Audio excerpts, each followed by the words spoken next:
after a man barreled down a New York City bike path on October 31, killing 8. President Donald Trump reacted by calling for an end to the green card lottery program that allowed the attacker to enter the country. The Diversity Immigrant Visa Program, as it is officially known, has been in the sights of the president for a while. In August, Trump publicly backed a GOP bill that would end the program and replace it with a merit-based system. Trump and his fellow Republicans have long decried illegal immigration, but they have traditionally favored the legal kind, partly because their business donors demand it.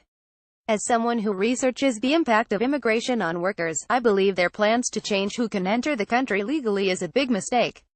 We would be giving up a program that benefits American workers with very little chance of a gain in safety.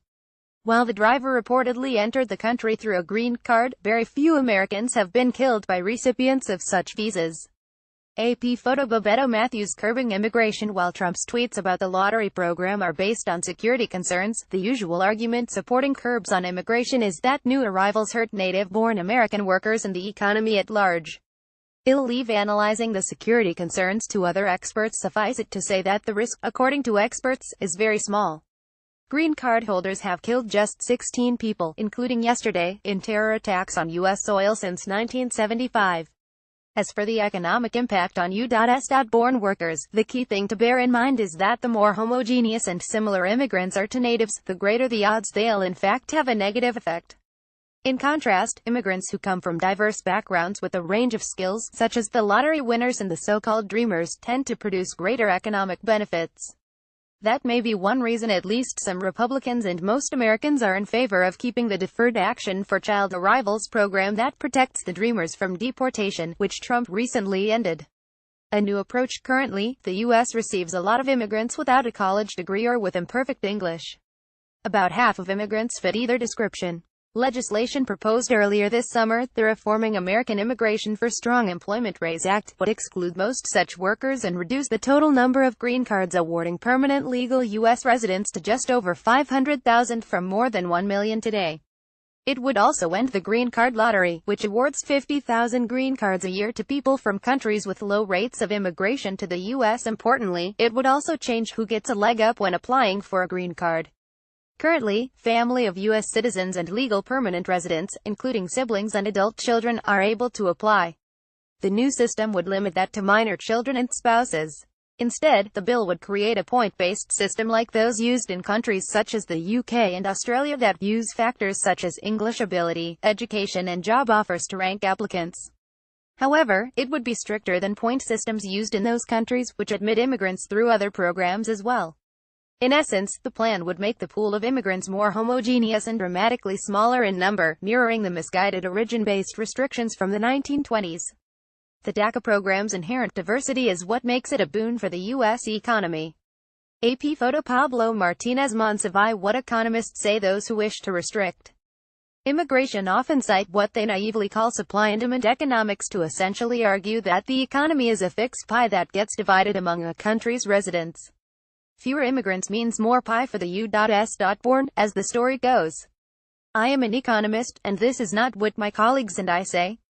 The commonplace argument that more immigrants, by themselves, lower wages and take jobs from Americans, an argument which Attorney General Jeff Sessions used to defend ending the Dreamers program, has neither empirical nor theoretical support in economics. It is just a myth. Instead, both theory and empirical research show that immigration, including people with few skills and little English, grows the pie and strengthens the American workforce. The main registry building on Ellis Island is shown in this 1905 photo. It was once the nation's gateway for millions of immigrants. AP photo. Value and diversity. While all the recently proposed changes to our immigration system will make U.S. workers worse off, the English requirement is likely to be particularly harmful to U.S. workers, especially low-skilled ones. Indeed, I have found the relative fluency of U.S.-born workers is what keeps them from being harmed from labor market competition from immigrants. The reason for this is the following. Essentially, immigrants with imperfect English skills tend to specialize in jobs that are less communication-intensive, such as manual labor. Americans fluent in the language, on the other hand, tend to take on higher-paying, communication-intensive jobs that are out of reach of those without a strong grasp of English. In other words, these groups aren't likely to compete for the same jobs, making them more complementary than adversarial. In contrast, when new immigrants are more fluent in English, something the Trump Act proposal would encourage, the types of occupations they are qualified for are almost identical to those of American workers. Thus, insisting on strong English skills as a condition of coming to America is likely to increase labor market competition and suppress wages. When Congress in 1964 ended the Bracero program, which allowed large numbers of Mexicans to work on U.S. farms, neither wages nor employment rates of American workers rose.